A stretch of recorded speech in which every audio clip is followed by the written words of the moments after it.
Shalom, selamat pagi semuanya. Bagaimana kabar di sisi Cijantung? Luar biasa, siapa yang datang semangat pada pagi ini? Salami kiri kanan, katakan semangat di hari Minggu. Semangat di hari Minggu, puji Tuhan, haleluya. Bersyukur kepada Tuhan, kita sedang ada di penghujung, di akhir daripada tahun 2024. Saya suka bulan Desember. Orang tanya sama saya, Pak, dari Januari sampai Desember, Bapak suka yang mana? Saya ulang tahun bulan Agustus, tapi saya lebih suka Desember, saudara. Kenapa? Kalau Desember orang Kristen itu jadi baik-baik, saudara ya. Yang biasanya marah bisa jadi sabar. Yang biasanya perbada muncung, tukang ngomel, itu bisa baik-baik saja. Orang jadi generous, murah hati. Yang kirim parcel buat pendeta banyak, saudara sekalian ya. Makanya kami pendeta berdoa kalau boleh tiap bulan itu Desember, saudara. Nah, yang diberkati Tuhan, senang bisa bersama saudara pada pagi ini. Pada hari ini saya mengajak kita membaca Mazmur pasal yang ke-73 ayat yang ke-28 menulis demikian. Mazmur 73:28 dikatakan, kita baca sama-sama. 1, 2, 3. Tetapi aku suka dekat pada Allah. Aku menaruh tempat perlindunganku pada Tuhan Allah, supaya dapat menceritakan segala pekerjaannya. Jemaat yang diberkati Tuhan, tidak semua Mazmur ditulis oleh Raja Daud. Memang sebagian besar kitab Mazmur ditulis oleh Raja Daud. Tapi ada bagian Mazmur yang ditulis oleh orang yang bernama Heman, Yedutun, dan Asaf. Nah, Mazmur yang kita baca barusan, ayat yang kita baca barusan, itu ditulis oleh orang yang bernama Asaf. Dan saya merasa apa yang dinyatakan Asaf, apa yang disampaikan Asaf, kayaknya relate untuk setiap kita yang ada di zaman terakhir ini. Asaf katakan, it is good for me to draw near to God. Adalah baik bagi saya untuk saya mendekat kepada Tuhan. Hari-hari ini saya merasa penting sekali sebagai orang percaya kita mendekatkan diri kita kepada Tuhan. Kita berinisiatif, kita berusaha untuk mendekatkan diri kita kepada Tuhan. Tahukah saudara, kita butuh Tuhan dalam hidup kita. Sama seperti ikan tidak bisa hidup tanpa air, sama seperti tumbuhan tidak bisa hidup tanpa tanah, begitu juga kita tidak bisa hidup tanpa Tuhan. Kita nggak bisa LDR dengan Tuhan. Tahu LDR apa? Long distance relationship. Kita nggak bisa jarak jauh sama Tuhan. Hari-hari ini, di akhir zaman ini, kita harus mendekatkan diri kita kepada Tuhan. Kita harus dekat kepada Tuhan. Tentu saja ada beberapa alasannya. Makanya Asaf menulis, it is good for me. Adalah baik bagi saya untuk saya mendekatkan diri saya kepada Tuhan. Nah, yang pertama saya belajar kenapa kita perlu dekat sama Tuhan. Hanya dekat dengan Tuhan saja iman kita akan kuat dan hati kita akan tenang. Yang sepakat katakan amin. Hanya dekat Tuhan saja iman kita akan kuat dan hati kita akan tenang. Saudaraku yang diberkati Tuhan, kita sedang hidup di akhir zaman. Dalam 2 Timotius 3:1 dikatakan, ketahuilah bahwa pada hari-hari terakhir. Kata ketahui itu artinya Anda harus tahu. Anda harus mengerti. Anda harus menyimak. Jangan cuek, jangan masa bodoh. Anda harus melihat apa yang sedang terjadi di sekitar kita pada hari-hari ini. Akan datang masa-masa yang sulit. Akan datang masa yang sukar, akan datang masa yang jahat. Bahkan dalam terjemahan perjanjian lama dikatakan bahwa pada hari-hari terakhir ini pahlawan pun akan menangis. Hari yang keras, hari yang sulit, hari yang susah sedang kita alami di hari-hari terakhir ini. Sekarang semuanya serba susah. Pajak naik, saudara, dan kaum menengah itu jadi miskin. Sekarang banyak sekali pengangguran, sarjana yang nganggur, saudara. Hari-hari ini semuanya serba sulit. Bahkan diprediksi 2025 akan ada resesi ekonomi. Akan ada krisis ekonomi yang parah, akan melanda dunia dan akan melanda Indonesia. Nah jemaat yang diberkati, hari-hari ini semuanya sulit. Teman-teman pengusaha bilang, Pak Pendeta, sekarang bisnis sulit. Sekarang cari kerja sulit, sekarang cari duit sulit, kecuali di JCC Cijantung saudara. Sekarang saudaraku untuk cari jodoh aja sulit sekarang, betul nggak? Yang jomblo bilang amin. Nah sebab yang diberkati Tuhan, hari-hari ini semua serba sulit. Hari-hari ini semua tidak mudah. Maka dari itu kita harus dekat sama Tuhan. Hanya dekat dengan Tuhan kita bisa kuat menghadapi hari-hari yang tidak mudah ini. Berapa waktu lalu seorang anak muda telepon saya minta ketemuan. Saya kenal anak ini waktu saya pelayanan di Hong Kong, saudara.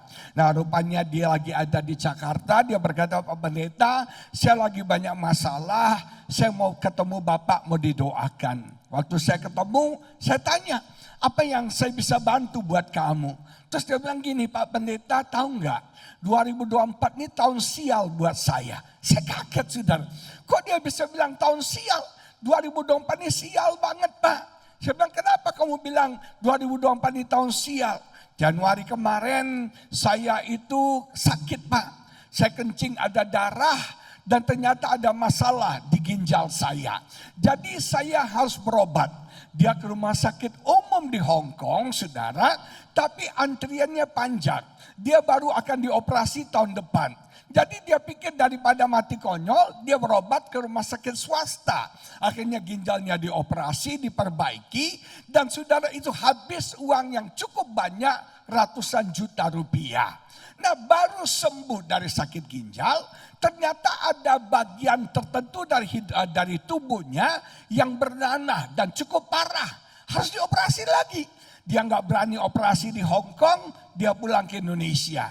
Operasi di Indonesia. Ternyata biaya berobat di Indonesia tidak lebih murah daripada di Hong Kong. Habis lagi ratusan juta saudara. Nah dia balik ke Hong Kong karena terlalu banyak off, terlalu banyak cuti saudara.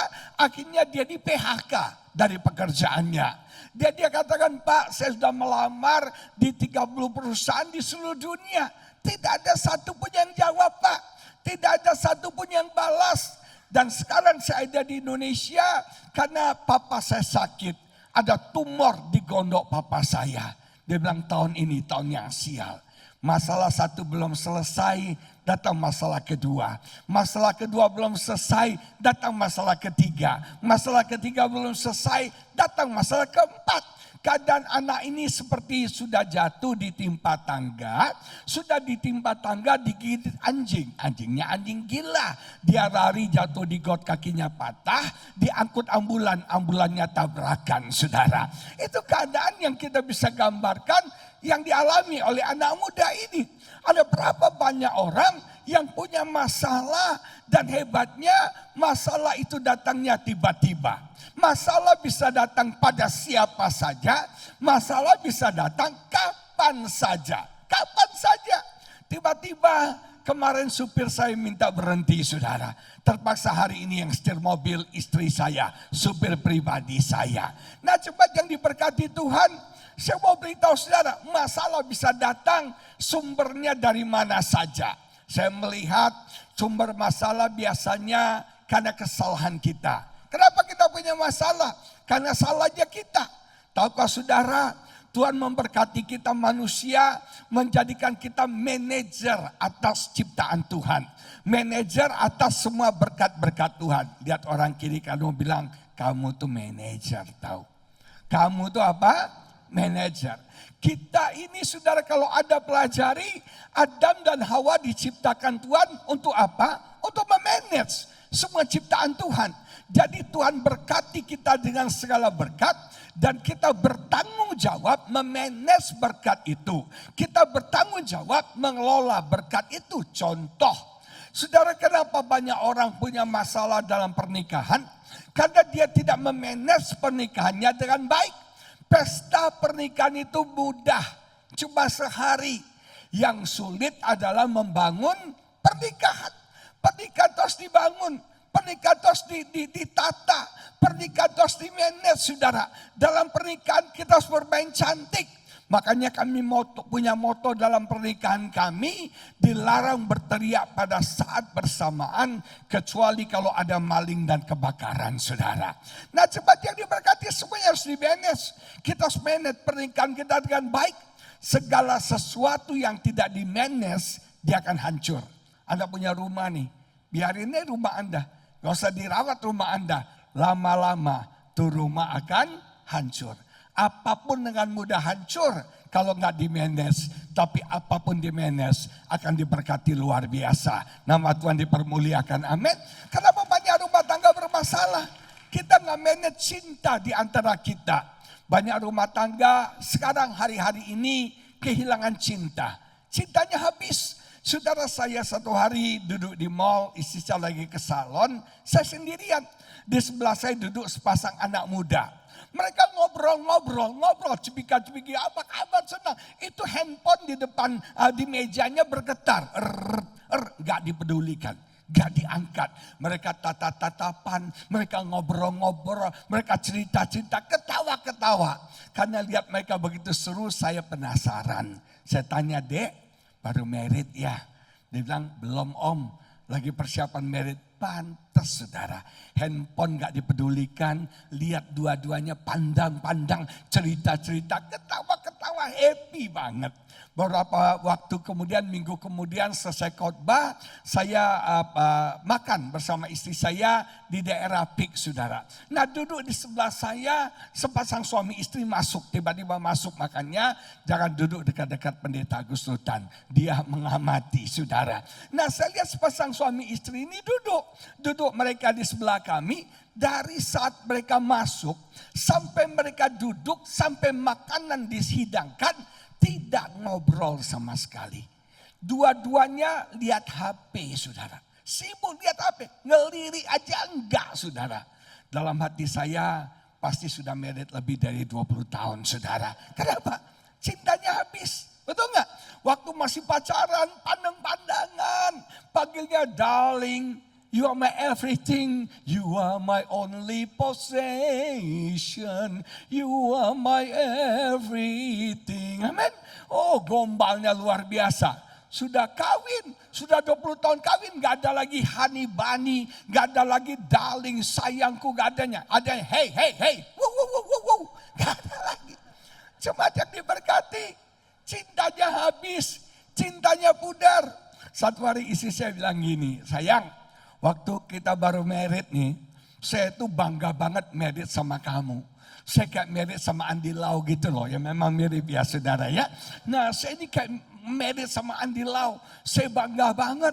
Saya ngelihat kelebihan-kelebihan kamu, saya melihat kehebatan-kehebatan kamu. Kamu dipakai Tuhan, kamu diurapi Tuhan. Saya kagum sama kamu, pintar banget. Saya bangga banget kawin sama kamu, dan saya selalu melihat banyak sekali kelebihan kamu.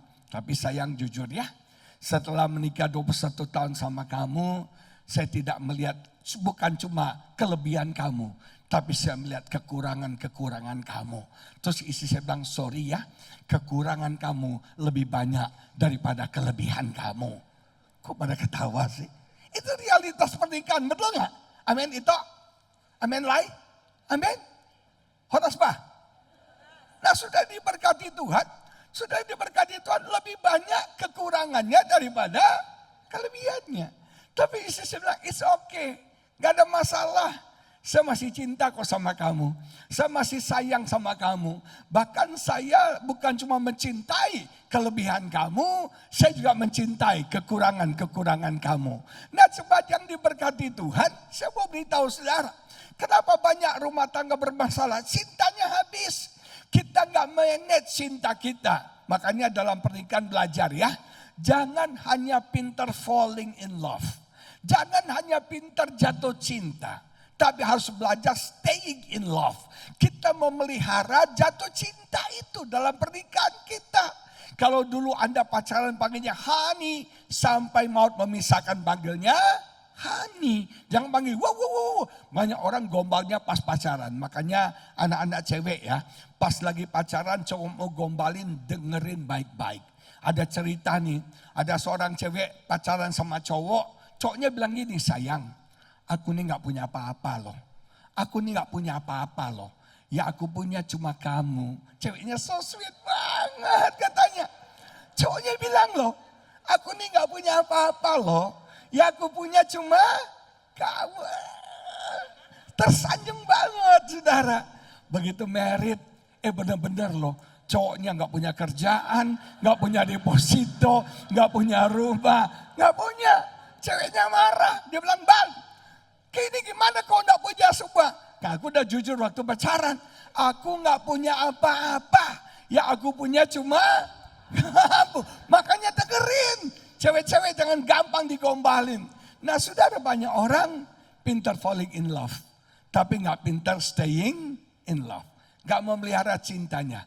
Gak memelihara kasihnya. Tidak memelihara hubungan yang baik antara suami dan istri. Semuanya harus dipelihara. Kalau Anda dulu jatuh cinta, Anda kalau dekat dengan cewek Anda rasanya berdebar jantungnya. Saudara, orang berdebar jantung kalau nggak jatuh cinta jatuh tempo. Nah sudah diberkati Tuhan, betul nggak? Saudara, kalau Anda dekat sama dia gemetar, rasanya berdebar-debar. Nah sekarang perasaan itu masih ada nggak? Hah? Dulu kalau pingin dekat selalu sama cewekmu, betul nggak? Aduh kalau cewek di dekat kita rasanya senang, happy. Tapi sekarang istri kita mendekat, dia bilang, "Sana, panas. Lu nih rese ya, genit banget." Betul nggak?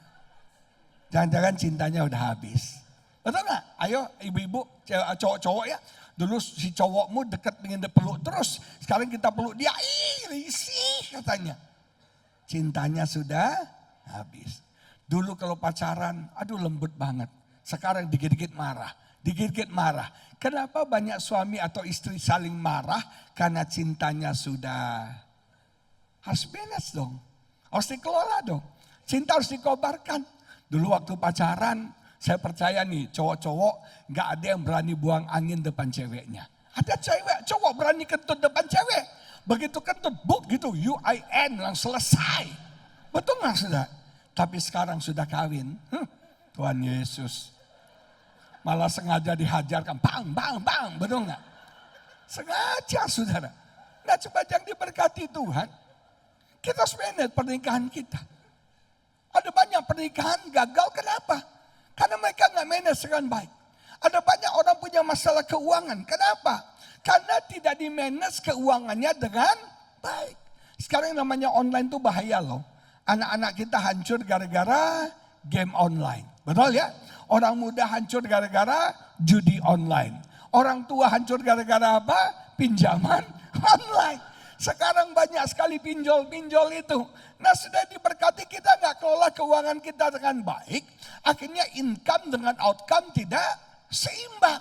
Saya punya teman pendeta di Jawa Tengah.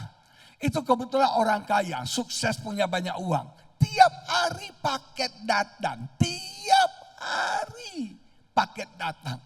Sampai istri anaknya bilang sama saya, "Pak Agus, tolong nasihati papi. Tolong tegur papi. Tiap hari belanja Pak.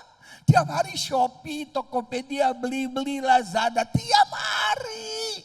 Waktu kita lagi makan siang, anaknya ambil handphone bapaknya. Dia kasih lihat sama saya. "Ini bapak lihat. Di Tokopedia ada 1.700 barang yang sudah dikeranjang. Dibeli-beli ada 378 barang yang dikeranjang. Siap dibeli, dipencet, langsung beli." Coba yang diberkati. Kenapa kita punya masalah keuangan? Karena salah sendiri. Betul nggak? Kau tidak mengelola keuanganmu dengan baik. Kesehatan. Kenapa kita sakit? Kita nggak jaga kesehatan dengan baik. Kita nggak rawat tubuh kita dengan baik. Kita nggak olahraga, kerjanya makan terus. Istri saya satu hari bilang gini, banyak orang sekarang mati bukan karena kurang makan, tapi karena keenakan makan, saudara. Saya punya teman orang tua di Bandung, om-om di Bandung, dia darah tinggi, hobinya makan durian sama kambing. Kita bilang dong, "Om, durian sama kambing bikin darah tinggi loh." Dia bilang, "Gak usah khawatir, darah Yesus lebih tinggi lagi, saudara." Nah, kita nggak kelola kesehatan kita dengan baik. Ada orang saya doain kanker paru-paru nih. Kanker paru-paru, saya doain. Saya bilang, "Tuhan mau jamah kamu." Dia bilang, "Gak usah, Tuhan jahat, Tuhan kejam." Saya bilang, "Hati-hati ngomong ya. Dengar saudara, Tuhan tidak pernah mencobai setiap kita. Tuhan tidak pernah mencobai setiap kita. Kok gak ada yang bilang amin ya? Tuhan itu gak jahat. Kenapa kau sakit? Karena kau tidak merawat tubuhmu dengan baik. Saya tanya, Om sakit kanker paru-paru kenapa? Om merokok dari umur berapa? 13 tahun. Satu hari berapa slop rokok habis? 5 slop. Pantas lu kanker paru-paru.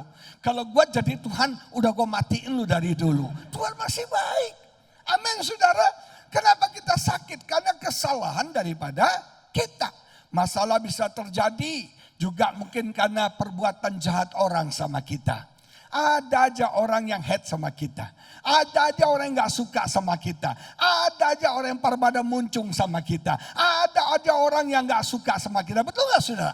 Ada aja orang yang kepoin kita. Ada saja. Ini fakta kehidupan. Kita gak bisa menyenangkan semua orang. Tidak semua orang suka kita. Ada orang yang tidak suka kita. Ada orang yang berbuat jahat sama kita. Ada orang yang sengaja memfitnah kita. Sengaja mau hancurkan hidup setiap kita. Kita punya masalah karena perbuatan orang. Karena kesalahan orang kepada kita. Waktu saya divonis kanker usus bulan Januari kemarin. Teman pendeta di Pineng dia peluk saya. Dia bilang, Pak Pendeta gak usah takut. Hadapi, Tuhan tolong. Terus dia tanya gini, Pak mau nanya Pak. Sorry ya, Bapak ini senior. Tapi boleh gak saya tanya? Saya udah tahu dia mau nanya apa. Saya udah tahu dia mau nanya apa. Kamu mau tanya soal kepahitan kan? Kamu mau tanya soal dendam kan? Saya bilang jujur ya. Siapa orang di dunia ini yang gak membuat saya kecewa? Siapa orang di dunia ini yang gak membuat saya pahit? Saya mau beritahu saudara. Semua orang di dunia ini punya potensi mengecewakan. Membuat kita pahit. Kok gak ada yang amin? Betul gak saudara? Bahkan orang-orang yang mengecewakan kita. Orang-orang yang terdekat, orang yang kita percayai, orang yang kita sayang, orang yang kita berikan hidup kita, orang teman baik kita, itu yang mengecewakan kita. Betul saudara? Siapa di sini yang gak pernah sakit hati? Siapa di sini yang gak pernah kepahitan? Semua kita bisa kepahitan, semua kita bisa kecewa, semua kita bisa sakit hati karena perlakuan jahat orang sama kita. Tapi saya belajar, saya mau simpan kepahitan, saya mau simpan dendam. Saya mau mengampuni orang-orang yang bersalah sama saya. Dan saya sudah mengampuni mereka. Amin saudara. Maka dari itu semangat.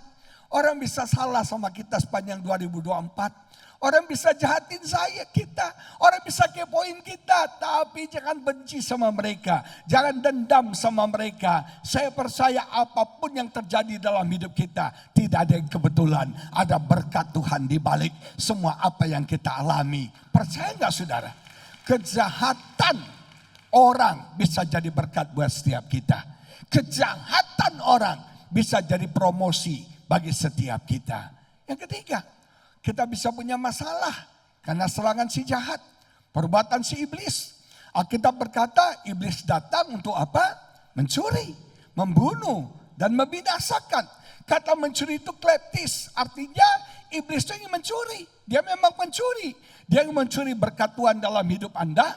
Dia ingin mencuri damai sejahtera sukacita Anda.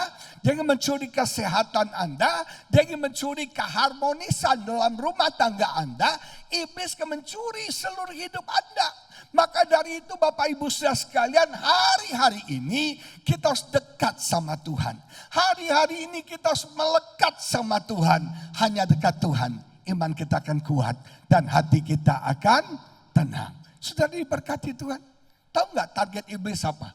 Target iblis bukan hartamu. Target iblis bukan kesehatanmu. Target iblis bukan rumah tanggamu. Tapi target iblis supaya iman kita kandas. Supaya iman kita hancur. Cerita Ayub nih. Ayub ngalami masalah. Hartanya habis. Betul? Hartanya habis dirampok. Saya mau tanya. Kalau harta habis, masih bisa menanggungnya enggak? Halo? Kita lagi enggak malam kudus ini senyap ya saudara ya. Udah lewat saudara. Saya mau tanya, kalau hartamu habis, masih bisa bertahan enggak? Masih bisa ya. Ya harta ya bisa dicari, betul enggak saudara ya? Harta habis. Kalau Anda bilang enggak bisa, Anda cinta uang banget saudara ya. Nah, hartanya habis. Terus kita berkata anaknya meninggal. Semuanya meninggal. Saya mau nanya nih. Kalau anak meninggal masalah besar gak buat Anda? Besar. Harta habis kita bisa rela. Tapi kalau anak meninggal semua, sakitnya luar biasa. Sedihnya luar biasa. Berkabungnya luar biasa. Dan bukan cuma itu. Dia juga sakit. Dia sakit, Alkitab katakan, dan sakit kulit. Dan sepanjang diberkati Tuhan, masalah bertubi-tubi dialami oleh Ayub. Tujuannya apa? Iblis buat itu terjadi, rasanya gak fair. Rasanya gak adil. Ayub hidup takut Tuhan kok. Ayub beribadah sama Tuhan kok. Ayub saleh kok sama Tuhan. Tapi kenapa dia ngalami itu? Tahu gak saudara, target iblis adalah supaya Ayub menyangkal Tuhan. Supaya imannya kandas. Target iblis bukan anak-anaknya. Target iblis bukan hartanya.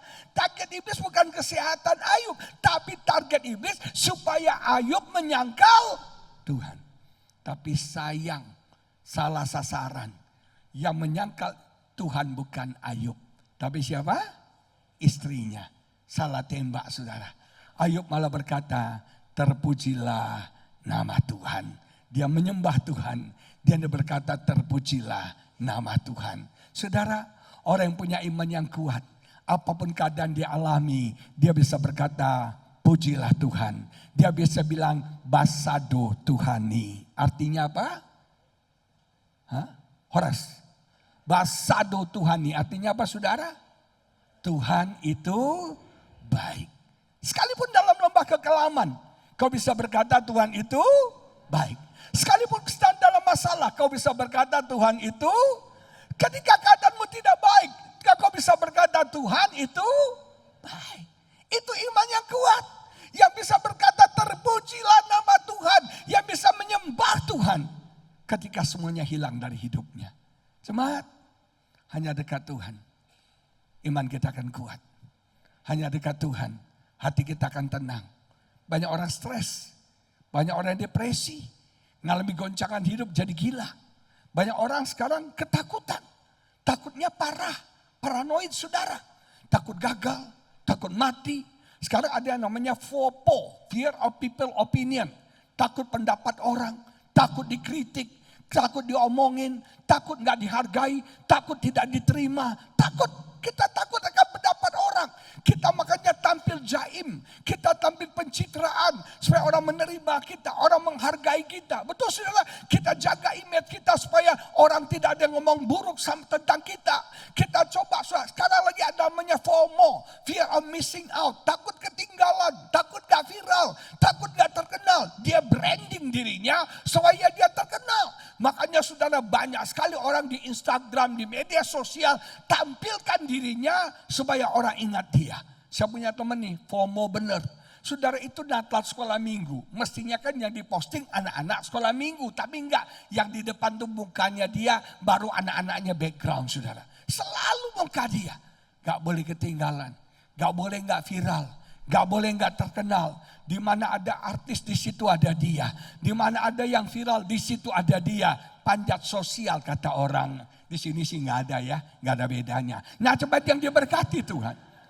Orang jadi FOMO sekarang. Takut dikritik, takut pendapat orang. Kita haus approval orang, kita haus pendapat orang, saudara. Makanya saya belajar dari Katy Perry. Katy Perry bilang gini, kalau you punya Instagram, jangan pernah baca komennya. Anda bisa sakit hati saudara. Betul gak saudara? Kita jangan lihat pendapat orang, komentar orang. Ada aja orang yang jahat. Ada aja orang yang gak suka. Ada saja. Maka dari itu saudara. Saya mau beritahu saudara. Hanya dekat Tuhan. Hati kita akan tenang. Tidak ada ketakutan. Tidak ada kecemasan. Tidak ada kekhawatiran. Saudara sekalian. Orang yang dekat Tuhan. Akan dapat favor Tuhan. Orang yang dekat Tuhan akan dapat berkat Tuhan yang spesial. Orang bilang 2025 masa resesi. Tapi 2025 masa resepsi. Bagi orang yang dekat sama Tuhan. Orang bilang 2025 masa yang sulit. Tapi bagi kita orang yang percaya kepada Tuhan. Tuhan akan sertai kita. Tuhan akan berkati kita. Dan Tuhan buat kita berhasil. Dan beruntung yang sepakat. Katakan amin. Semangat. Hari-hari ini kita harus mendekatkan diri kita sama Tuhan. Artinya apa? Ini inisiatif kita. Anda harus berikan waktu Anda. Anda harus latih diri Anda. Anda harus disiplinkan diri Anda untuk berdoa, menyembah Tuhan, baca firman Tuhan. Anda yang berusaha. Anda harus berikan waktu Anda. Saya belajar saudara. Tahu nggak saudara? Kita dikasih Tuhan 1 hari 24 jam. Betul? 1 hari 24 jam. Ada yang lebih, ada yang kurang nggak? Nggak ada kan ya? Sama semua. Saya mau nanya, Anda dari 24 jam itu paling banyak menghabiskan waktu Anda buat apa? Hah? 24 jam 1 hari. Anda paling banyak habiskan buat apa? Hah? Kok main HP terus 24 jam? Yang paling banyak buat apa? Tidur. Gak cukup tidur di rumah, lanjut di gereja. Ya kan? Di rumah gak cukup tidur, lanjut gereja, dingin, AC-nya enak, tidur dalam hadirat dan urapan Tuhan. Nomor 2, orang paling banyak menghabiskan waktunya untuk kerja. Dan nomor 3, tahu gak buat apa? Buat main HP. Tahu gak saudara? Ini survei. Anak-anak Gen Z umur 12 sampai 24 tahun. Itu menghabiskan 1 hari 5 jam main TikTok saudara. Saya mau nanya jujur ya. Ada berapa banyak jemaat JCC Cijantung yang tidak pernah tahu TikTok, tidak punya TikTok, tidak pernah lihat TikTok, angkat tangan. Ya Tuhan Yesus, sebagian besar TikToker semua ya. Saya punya ipar tinggalnya di Nias, di Gunung Sitoli. Datang ke Jakarta. Dia bilang gini, Pak Pendeta, ajak gua makan dong. Saya mau nanya, lu mau makan di mana? Di Lucy in the Sky. Saya bilang di mana tuh? Ada yang tahu Lucy in the Sky? Hah? Nggak tahu ya, di Cijantung nggak ada ya. Nah saudara, Jakarta katanya ada. Saya nggak tahu. Saya bilang, lu kok bisa tahu ada restoran Lucy in the Sky? Dia bilang dari TikTok. TikTok semua. Halo. Dan tahukah saudara, di rutan yang paling sedikit, orang memberikan waktunya untuk berdoa. Saya mau nanya, apakah TikTok membangun iman Anda? Apakah TikTok membuat Anda semakin mengasihi Tuhan? Enggak, saudara. Dulu saya suka sekali nonton infotainment, check and recheck, kabar-kabari, halo selebriti, para pemirsa. Gunda gulana pernikahan para artis. Hari-hari ini goncang prahara.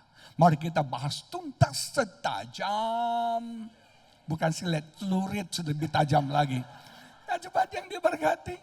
Kita habiskan waktu kita untuk semua itu. Apalagi ibu-ibu ke salon. Habis waktu krembong, manicure, pedicure, betul nggak? Habis waktu. Tapi kita nggak pernah berikan waktu kita untuk Tuhan. Untuk berdoa. Hari-hari ini disiplinkan dirimu untuk berdoa. Orang tanya saya, Pak Pendeta, kapan waktu yang tepat untuk berdoa? Kapan waktu yang tepat untuk menyembah Tuhan? Waktu yang paling tepat untuk berdoa menyembah Tuhan. Waktu kau tidak mau. Waktu kau lagi malas. Waktu kau lagi tidak kepingin. Kau kalahkan dagingmu. Kau kalahkan perasaanmu. Dan kau berdoa. Kau menyembah Tuhan. Di situ Tuhan akan bekerja dengan dahsyat dalam hidup setiap kita.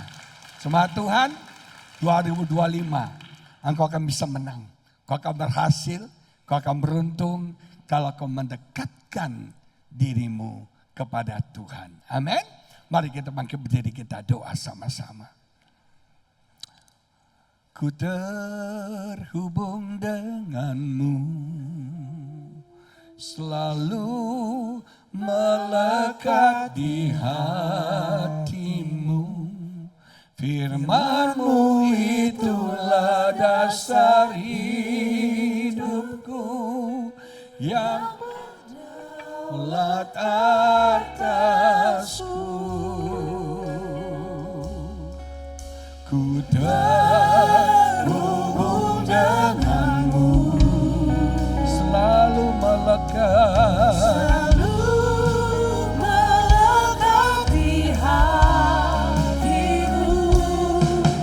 Firman-Mu itulah dasar hidupku yang berdaulat